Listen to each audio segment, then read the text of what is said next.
Di poin nomor 3, Bapak Ibu bisa mempelajari tentang inflasi, ya, mempelajari inflasi yang tadi di tab pertama sudah dijelaskan, ya.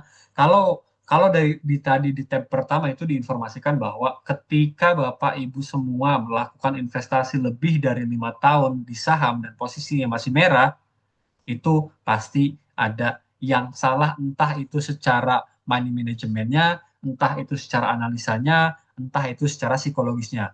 Makanya di sini ada bootcamp untuk meluruskan itu semua. Ya, dari inflasi, ya, di sini kita bisa informasikan ketika inflasi itu tinggi, daya beli turun, sektor consumer melemah. Persis dengan kondisi saat ini. Ya, kondisi saat ini inflasi itu kan lagi posisi tinggi, ya, daya beli pada turun, sektor consumer melemah.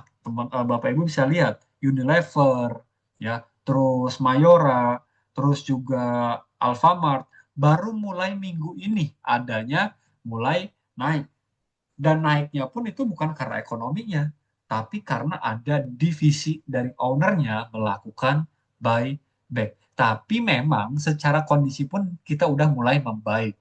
Makanya inflasi sudah mulai terjaga dan stabil, ya.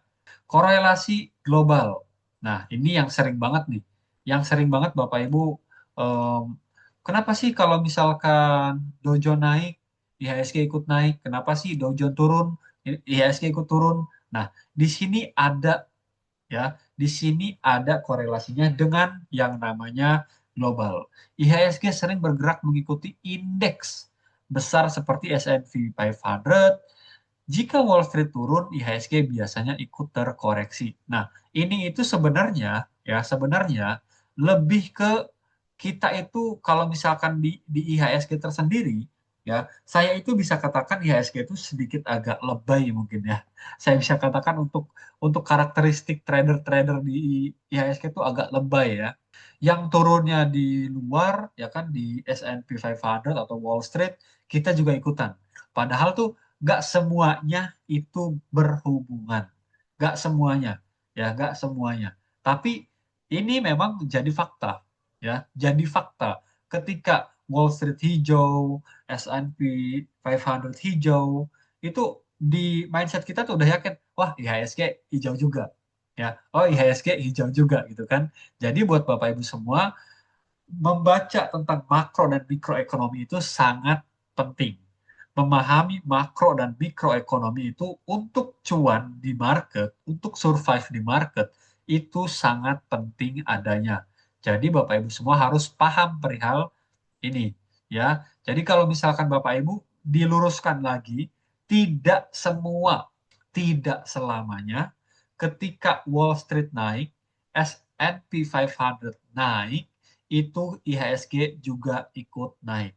Jadi buat Bapak Ibu yang punya karakter sebagai investor, ini tidak perlu diperhatikan.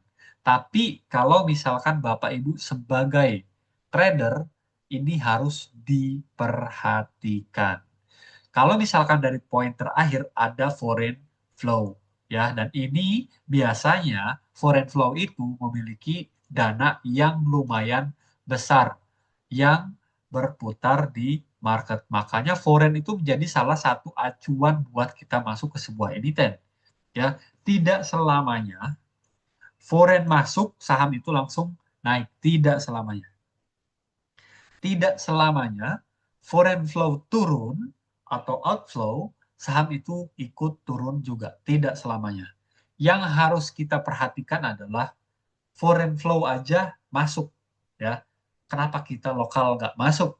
Tapi tetap bukan faktor utama. Jangan sampai terlalu FOMO terhadap, oh, foreign lagi naik nih, tapi kondisi sahamnya lagi turun. Jangan, ya, jangan. Kalau foreign flow naik dalam kondisi sideways atau dalam posisi eh, sideways belum tren terbentuk, itu bisa mulai ancang-ancang, dan itu bisa jadi, ya, bisa jadi sebagai tanda akumulasi, ya. Investor asing menguasai transaksi big cap, betul. Ini fakta, ya. Ini fakta. Kenapa dibilang ini fakta? Karena Bapak Ibu lihat, korban dari outflow foreign yaitu BCA, BRI, Mandiri, BTN, itu semua dampak dari outflow-nya foreign. Ya, asing keluar dengan masif sekali mengakibatkan banking belum naik lagi. Ya, karena sampai detik ini foreign flow masih belum masuk signifikan terhadap emiten-emiten big cap. Jadi, masuknya dana asing biasanya tanda awal tren bullish jangka panjang. Ya, makanya saya sudah menginformasikan ke Bapak Ibu semua yang sifatnya mau long terms, mau masuk ke banking, inilah momentumnya. Asing mulai masuk tapi nggak signifikan. Ya, saya yakin Bapak Ibu semua, kalau misalkan saat ini liatin kondisi emiten-emiten Big Bang seperti BCA, BRI, Mandiri, terus BNI, BRIS, itu asing sedikit demi sedikit mulai masuk. Walaupun masih keluar, tapi sedikit demi sedikit udah mulai masuk. Ya, jadi tandanya Bapak Ibu semua udah mulai coba cicil banking. Karena saya yakin Desember, Januari tahun depan Bapak Ibu tidak akan menemukan harga banking pada posisi saat ini lagi. Bukan pom-pom, tapi itulah fakta berdasarkan data yang bisa kita perhatikan. Kita lanjutkan ke materi. Ini tidak banyak, hanya 9 slide saja. Setelah itu kita langsung setting sistem. Sebelum kita melanjutkan ke analisa, kita setting sistem lalu kita bahas watchlist buat minggu ini, ya. Karakter. Nah, ini harusnya udah mulai masuk ke ranah emiten-emiten. Ya, kalau tadi kan masih membahas tentang saham itu bagaimana, karakternya, peran saham. Nah, di tab 5 ini kita sudah mulai membahas karakteristik ya, membahas karakteristik dan ini Bapak Ibu biasanya hanya mengerti membeli saham, trading saham, simpen, hold, tapi nggak paham tentang sebuah karakter. Kalau Bapak Ibu perhatikan, saya kalau misalkan membeli saham, saham itu saja, ya berputar di itu aja karena saya paham tentang karakternya. Ya, di sini Bapak Ibu saya informasikan sektor dominan. Nah, Bapak Ibu tuh harus tahu di IHSG itu saham-saham seperti Inet, seperti saham-saham Bufa yang lagi naik kencang itu bukan penggerak dari sektor di IHSG ya. Karena untuk dominan sektor masih ada di banking ya. BCA, BRI, Consumer ini sesuatu yang memiliki market cap besar di IHSG. Bahkan bahkan semua gorengan atau saham lapis 3 turun, Pak PP Universe naik, tetap IHSG bisa naik. Ya, tapi gorengan semua naik, Pak PP turun, IHSG akan turun. Karena market kapitalnya itu sangat besar. Ya, BCA, BRI, Unilever, ICBP, PP Group ini adalah motor penggerak IHSG. Jadi kalau IHSG lagi naik, yang harus diperhatikan ya ini, motor penggerak. Makanya sekarang IHSG lagi mulai rebound. Bukan mulai rebound, IHSG sudah bullish per saat ini. Jadi yang diperhatikan adalah sektor dominan. Ya, di mana sektor dominan adalah mayoritas LQ45 beserta PP Universe. Ya, jadi Bapak Ibu harus paham. Oh, IHSG lagi bullish nih. Saham-saham LQ45 yang masih belum naik apa? Cari. Itu bisa kita pahami. Oh, karakteristiknya seperti ini nih. Ya, dominan. Bukan hanya emiten yang disebut ini aja, tapi ruang lingkupnya yaitu di LQ45. Ya, itu adalah sektor untuk penggerak IHSG. Ya, lanjut ke pola musiman. Dan sedikit lagi kita akan sampai ke area untuk window dressing ya. Januari efek itu saham cenderung rebound di awal tahun. Itu pasca adanya window dressing atau laporan keuangan diperbaiki. Ya, jadi kalau misalkan Bapak Ibu semua sekarang Saya tuh pas di awal bulan Agustus, saya tuh sempat bilang, Agustus adalah bulan terakhir IHSG mengalami kenaikan. September IHSG itu adalah bulannya koreksi. Kenapa saya bisa berstatement seperti itu? Itu adalah data yang berbicara. Bapak Ibu bisa cek IHSG dalam kurun waktu 10 tahun ke belakang, bulan September itu rata-rata hampir semuanya koreksi. Hampir semua, tidak semua tapi hampir semua koreksi. Maka dari itu di statement saya, Bapak Ibu yang suka swing, ya, yang suka trading swing, paham harus perihal pola musiman, ya. Di September itu waktunya koreksi. Jadi yang biasa atau yang udah punya barang di saham-saham yang posisinya udah high, hati-hati, ya, hati-hati. Waktunya koreksi, ya. Kalau udah waktunya koreksi, berarti lebih baik di taking profit aja, ditunggu dulu. Biasanya bulan 10, 11, 12 itu sudah mulai ada rebound untuk emiten-emiten yang belum direspon. Contohnya apa? Yaitu seperti Big Bang atau consumer good atau properti atau satu lagi sektor perihal basic non-cycle ya seperti ERA atau S Hardware. Ya, nanti pas kita buka sistem kita sekalian cek ya. Emiten-emiten yang menurut saya di bulan 10 sampai akhir tahun itu rebound, itu posisi saat ini lagi di area sideways ya. Jadi pola musiman ini Bapak Ibu harus paham. Jadi ancang-ancangnya itu udah kuat, ya. Ancang-ancangnya itu udah kuat. Desember, Januari naik. Berarti sebelum kita masuk ke bulan Desember dan Januari, itu kita udah mulai coba akumulasi, ya, saham-saham yang memang memiliki laporan keuangan bagus dan masih belum diapresiasi, ya, seperti itu. Window dressing Desember biasanya IHSG menguat karena manajer investasi merapihkan portofolio ya. Jadi di karakteristik pasar saham Indonesia ya, ada sektor dominan, ada pola musiman dan ini harus dipahami ya. Bapak Ibu harus paham perihal dua poin ini, sektor dominan dan pola musiman. Jadi kalau misalkan Bapak Ibu sudah paham di dua poin ini, Bapak Ibu punya ancang-ancang, oh September lagi bulan mau koreksi nih, jangan terlalu agresif. Udah punya cuan, waktunya taking profit.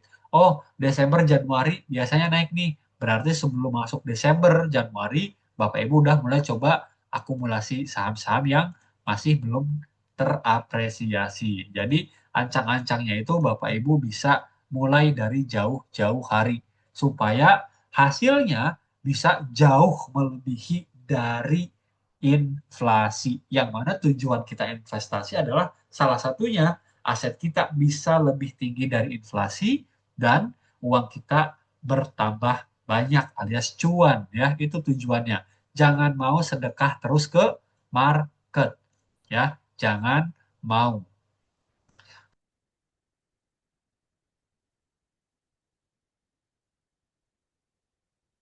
Oke, kita lanjut ya, 2015. Kita lanjut. Untuk selanjutnya, yang akan kita bahas yaitu jenis saham dan karakteristiknya. Ini ini tuh jarang sekali dibahas. Ya, jarang sekali dibahas karena ya, biasanya yang dibahas itu adalah apa itu blue chip, apa itu second liner, apa itu saham gorengan, cara analisanya. Ini Bapak Ibu sebagai ilmu yang dasar, yang basic, tapi lebih mengarah ke expertnya, ini harus paham ya. Jenis saham dan karakteristiknya ini tidak sembarangan ya, harus dipahami. Jadi Bapak Ibu semua bisa mengetahui detailnya ya. Contoh blue chip. Blue chip itu apa ya? Kita tahu semua semua yang udah beli saham blue chip tuh udah pasti tahu ya. Udah pasti tahu saham isinya adalah BCA, Astra, Telkom, Antam itu tahu. Tapi karakter yang seperti ini itu jarang diketahui dan Bapak Ibu harus paham ya. Blue chip itu kenapa emiten blue chip? disarankan untuk invest middle sampai dengan long terms karena memiliki karakter seperti stabil, volatilitas rendah, dan likuiditas tinggi. Maksudnya, stabil itu polanya tidak terlalu naiknya cepat, turunnya cepat, itu maksud dari stabil. Ya, volatilitas rendah itu yang tadi, ya, tidak seperti gorengan. Likuiditas tinggi maksudnya kapanpun kita mau jualan, kapanpun kita mau beli, itu barang selalu ready. Ya, yang minat beli banyak, yang minat jual banyak, jadi tidak takut susah untuk transaksi. Itu adalah karakteristik dari blue chip. Makanya si blue chip itu cocok untuk swing trading dan invest jangka panjang ya. Terus kapitalisasi pasarnya biasanya di atas dari 100 triliun. Makanya Bapak Ibu semua yang mau beli terus ditinggalin, ya LQ45 atau blue chip atau big cap itu menjadi pilihan terbaik.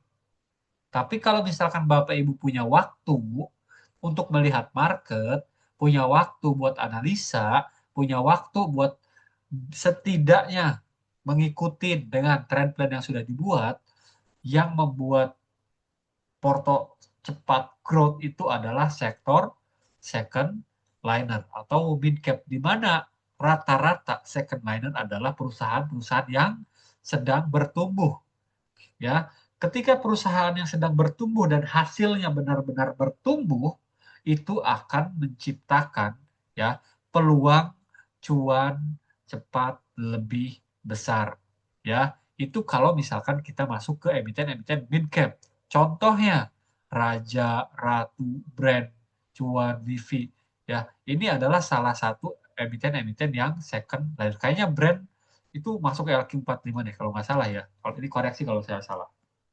Ya, jadi kalau misalkan Bapak Ibu semua memiliki waktu ya untuk investasi, untuk mantengin market, second liner adalah pilihan utama untuk transaksi trading middle terms atau small terms itu untuk lebih cepat growth-nya. Karena blue chip biasanya yang invest di blue chip adalah uang yang sudah besar sekali. Ya, contoh manajer investasi rata-rata mereka itu tidak menginvestasikan di saham gorengan atau second liner karena mereka menjaga kepercayaan dari investornya. Contoh seperti manajer investasi, contoh seperti dana korporasi. Nah, itu tuh masuknya tidak jauh beda seperti BCA, Astra, Telkom, atau Antam. Kalau misalkan dana-dana besar itu masuknya ke emiten seperti Raja, Ratu, Brand, Cuan, dan Wifi, misalkan, itu terlalu beresiko ya, terlalu beresiko karena yang Bapak Ibu harus tahu manajer investasi itu misalkan reksadana ya kan, reksadana uang kelolaannya itu kan ada yang namanya pasar uang, terus juga ada yang namanya obligasi, ada yang nama reksadana campuran, bisa sebagian ke saham, dan mereka itu tidak akan berani karena secara profil resikonya ya memang tidak tinggi. Makanya blue chip ini selalu saya yakin selalu ada peminatnya. Mau kondisi apapun, blue chip pasti ada peminatnya. Untuk second liner, kapitalisasinya itu 10 sampai dengan 100 triliun. Dan ini adalah yang kita hindarin. Ya, kita hindarin. Kalau Bapak Ibu semua masih ada yang suka di gorengan, ya, dipastikan, diusahakan jangan banyak-banyak. Ya, misalkan asetnya 10 juta, masuk ke gorengan, itu maksimal sekali, sudah maksimal, super maksimal, itu hanya 2 juta saja, atau 20% saja. Sisanya bagi big cap atau mid cap. Untuk small cap, lebih baik hindarin, atau kalau gatal tangannya sedikit aja. Kenapa? Karena naik turunnya ekstrim, biasanya digerakkan oleh market maker, dan biasanya untuk small cap ini tidak jangka panjang. Kalau misalkan Bapak Ibu semua ketinggalan momentum, bisa jadi tewas ya. Bisa jadi di market itu akan kebagian cuci piringnya saja. Karena market itu tidak memandang siapapun ya, tidak memandang Bapak Ibu, maaf, uangnya sedikit, tidak memandang Bapak Ibu uangnya buat makan, buat sekolah, entah itu buat beli susu, itu tidak pernah diperhatikan. Makanya Bapak Ibu semua ikutan bootcamp ini untuk diluruskan kembali mindsetnya. Gorengan memang enak ya, naiknya cepet tapi turunnya juga cepet. Yang masuk gorengan jangan banyak-banyak, diluruskan lagi mindsetnya ya, diluruskan lagi karena kita sedang belajar yang namanya karakteristik ya. Saham gorengan high risk, perlu disiplin ketat, scalping atau daily trading. Jangan diinapkan saham-saham yang small cap. Kalau masuk kebanyakan, itu akan membuat kita susah makan, susah tidur, keringat dingin keluar. Ya, jangan sampai. Apalagi gorengan all in plus margin. Saya yakin Bapak Ibu semua akan cepat jantungan. Ya, karena pergerakannya fluktuatifnya sangat super tinggi. Ya, jadi harus diperhatikan. Untuk saham gorengan ini benar-benar harus dihindarin dan dikurangin untuk money manajemennya. Ya, kapitalisasi pasarnya biasanya di bawah dari 10 triliun, banyak bahkan banyak yang di bawah dari 1 triliun. Makanya Bapak Ibu semua harus lebih selektif lagi. Mana emiten yang bisa dibuat invest long terms, mana yang digunakan untuk penumbuh aset, ya, ini yang fluktuatifnya tinggi dan second liner mid cap, atau mau yang super high risk. Di sini kalau misalkan ada istilah naga-naga cacing-cacing, ya ini tempatnya, ya, saham gorengan. Maka dari itu, kalau buat Bapak Ibu semua yang masih mau ke gorengan, siap-siap jadi cacing atau jadi naga, ya, harus siap-siap. Money management harus disiapkan, psikologi harus dikuatkan, terus juga untuk trade plan harus benar-benar diterapkan, ya. Jadi untuk karakteristik, Bapak Ibu harus detail, harus paham blue chip seperti apa, second liner seperti apa, saham gorengan seperti apa, itu semua harus dipahami. Dan ini yang lagi hot sekali. Ya, yang lagi hot sekali adalah corporate action, di mana saya masih sangat banyak menemukan klien saya, ya, klien saya yang sudah lebih dari 5 tahun masih belum paham perihal stock split, right issue, buyback, backdoor listing. Wajar, kalau ini wajar karena baru tren, ya, baru tren. Ya, kalau dividen rata-rata udah eh, sadar semua, ya, udah sadar semua. Yang akan saya jelaskan bukan pengertiannya, tapi efek psikologis dari, ya, dari corporate action di market, ya. Tidak banyak materinya, hanya saja saya terangkan satu persatu, ya. Hanya saja saya terangkan satu per satu, ya. Contoh dari cash dividend. Efek psikologisnya apa? Ya, sebenarnya dari cash dividend ini atau dividen ini diperuntukkan untuk orang-orang yang invest long terms, ya, diperuntukkan untuk orang-orang yang invest long terms. Kenapa? Kalau misalkan kita investnya long terms, pada saat ada cash dividend di X date, misalkan turun sesuai dengan yield dividen yang diberikan, itu masih bisa tersenyum, masih bisa diam-diam aja. Karena walaupun turun pada saat di X-date, selisihnya itu masih jauh. Ya, tapi kalau misalkan teman-teman atau Bapak Ibu semua yang masuk atau dapat dividen pada saat beli H-1 atau di cum date, ya mau nggak mau, dividennya dapat, kebagian accident-nya juga. Jadi ya bisa jadi lebih parah. Besaran dividen sama accident-nya itu bisa lebih parah. Makanya saya ingatkan untuk Bapak Ibu semua, kalau Bapak Ibu semua sebagai trader yang belinya hari ini jual besok, mendingan gak usah kepikiran buat dapat dividen. Gak usah ada kata-kata, tapi mas dividennya gede, 12%. Masa kita nggak ikutan? Iya, silahkan ikutan. Secara psikologis akan ada X date di mana akan turun sesuai dengan yield dividennya. Tapi tidak pasti mas, betul tidak pasti. Tapi mayoritas terjadi sesuai dengan yield dividennya. Jadi nggak usah ngeyel. Ya sekarang di mindsetnya dilurusin lagi. Dividen adalah untuk Bapak Ibu semua yang invest long terms. Kalau cuma trading daily, trading weekly, nggak usah kepikiran buat dapetin dividen. Paham ya? Lanjut ke stock split.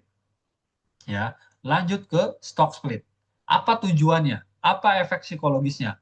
Kalau secara pengertian kan stock split itu memecah harga saham yang udah tinggi menjadi beberapa lot. Misalkan contoh si Cuan yang kemarin, ya harganya 13.000 atau 14.000, stock split 1:10. Berarti yang tadinya harganya 13.000, teman-teman punya satu lot, teman-teman menjadi punya 10 lot di harga 1.300. Apakah itu menguntungkan untuk perusahaan? Tidak. Apakah itu menguntungkan untuk Bapak Ibu yang sudah punya barang sebelum stock split? Tidak juga. Hanya saja menguntungkan untuk teman-teman yang modalnya terbatas, menjadi barang tersebut lebih mudah digapai atau lebih murah ditransaksikannya sehingga likuiditasnya bisa bertambah. Jadi tujuannya stock split itu sebenarnya cuma biar harganya murah, biar terjangkau oleh semua kalangan investor. Ya, itu tidak ada yang spesial untuk si perusahaan ataupun si investornya. Hanya saja liquidity-nya bisa terjangkau oleh semua kalangan. Ya, itu dari efek psikologis adanya stock split. Apakah wajib? Tentu tidak. Kalau wajib, contoh perusahaan-perusahaan seperti DCII itu bisa stock split juga. Cuma kan itu tergantung dari manajemen perusahaannya sendiri. Ya, tergantung dari rapat umum pemegang saham perusahaannya sendiri. Jadi tidak ada kata-kata untuk wajib, ya, tidak ada. Bank BCA sudah pernah stock split, Bank Mandiri sudah juga, ya.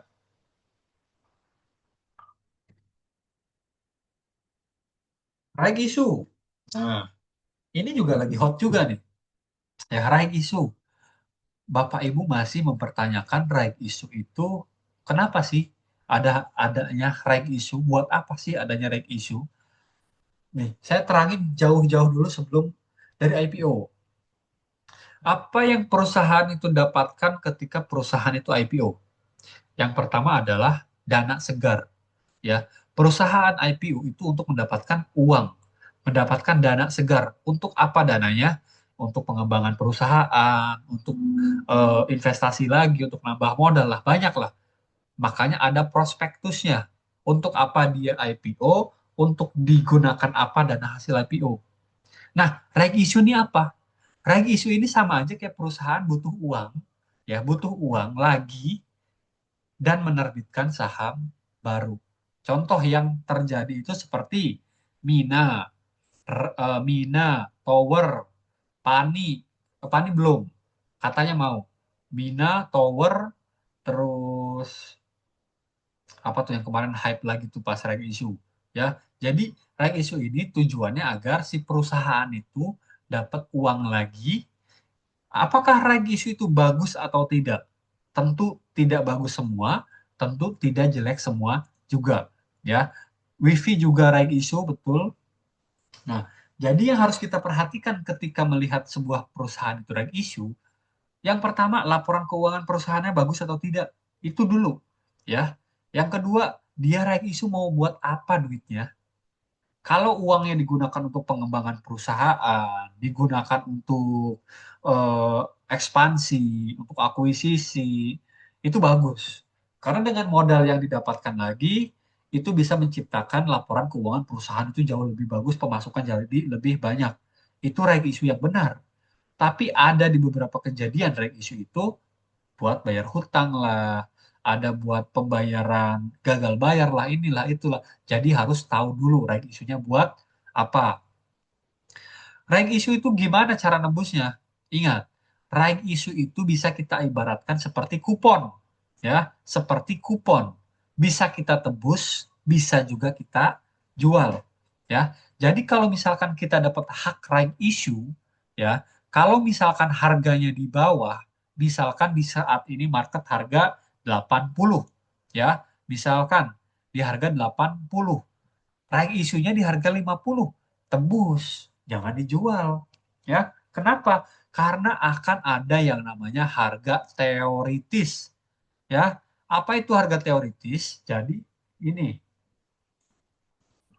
harga teoritis itu di sini itu apa nih? Sudah saya siapkan. Ya, ini adalah data yang tidak diketahui.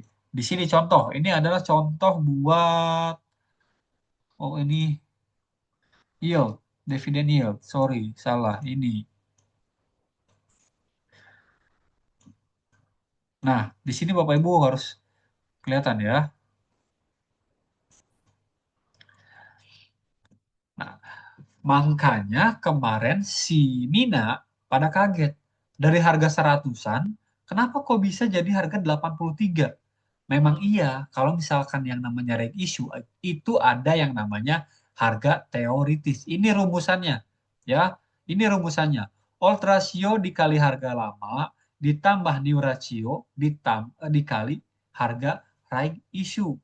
Dibagi old ratio ditambah new ratio. Ini contoh saya ambil dari emiten Mina. Ya, pada saat itu harganya 100. Ya, 2 kali 100, 1 kali 50. Nah, ini hasilnya adalah 83. Pada kaget dan banyak yang dijual. Ya, dan banyak yang dijual untuk saham Minanya yang mengakibatkan si Mina yang Bapak Ibu punya itu tidak ter-averaging. Untungnya Minanya naik lagi. Kalau Minanya nggak naik lagi, sayang sekali. Ya, karena itu akan terdelusi. Kalau misalkan right-nya seperti si Tower, right-nya seperti si Wifi, nggak ditebus pun tidak masalah karena harga untuk right-nya itu sama dengan harga yang pada saat di market. Jadi kalau misalkan rate-nya di bawah, tebus. Ya, kalau rate-nya seimbang, nggak usah. Beli aja di market langsung. Apalagi harganya di atas. Nggak usah. Biarin aja, nanti juga hilang sendiri. Ya, itu right issue. Jadi Bapak Ibu harus paham, cash dividend itu secara psikologis berpengaruh ke sahamnya seperti apa, stock split seperti apa, right issue seperti apa. Kalau misalkan right issue, perusahaan itu melaksanakan right issue-nya di atas, itu bisa diperhatikan. Biasanya, ketika saham itu mau right issue tapi right issue-nya di atas, dan rumorsnya sudah ada, itu harga saham akan mendekati. Contoh, kita bisa cuan bareng-bareng di tower. Ya, contoh. Itu sesuai dengan rumusan dari right issue. Makanya, rumor si Pani right issue di 20.000 itu lagi ditungguin. Karena kalau misalkan iya terjadi right issue itu di harga 20.000, maka harganya juga akan ikutan ke 20.000 juga ya. Minimal mendekati ya. Buyback ya itu buyback membeli ulang. Backdoor listing itu ini adalah istilah baru ya. Backdoor listing itu istilah baru contoh kayak si Nine, si Pack itu adalah backdoor listing ya. Di mana ini adalah cara cepat untuk sebuah perusahaan IPO ya. Misalkan nih si Gria Saham nih punya duit banyak nih, pengen IPO, tapi buru-buru. Caranya tinggal akuisisi aja saham yang udah ada di bursa, kita udah tinggal nebeng aja. Tinggal nanti pas rapat umum pemegang saham tinggal dirubah semua untuk sektoralnya atau pergerakan bisnisnya. Ya, tinggal akuisisi aja dan itu lebih cepat kalau misalkan mau IPO. Tidak memakan waktu lama. Kekurangannya backdoor listing itu memerlukan biaya lebih mahal. Ya, kenapa lebih mahal? Ya, lebih mahal karena harus mengakuisisi perusahaan yang mau digunakan untuk nama selanjutnya. Itu untuk backdoor listing ya. Lanjut. Analisis fundamental advance untuk saham ya. Kalau misalkan kita ngomongin advance untuk fundamental, biasanya itu dilakukan oleh valuasi saham, menyatakan saham tersebut under value atau udah mahal ya. Udah pada saat kondisi saat ini tuh harga harga saham tersebut itu dalam kondisi murah atau mahal ya, over atau under value. Yang kedua yaitu analisis laporan keuangan. Si perusahaan ini hutangnya banyak atau enggak, tumbuh atau enggak, penjualannya seperti apa, itu dilihat. Sektor dan rotasi itu juga diperhatikan untuk melihat komoditi, ya, sektor dan rotasi. Ini akan jauh dijelaskan nanti pada poin-poin yang lebih detailnya, ya.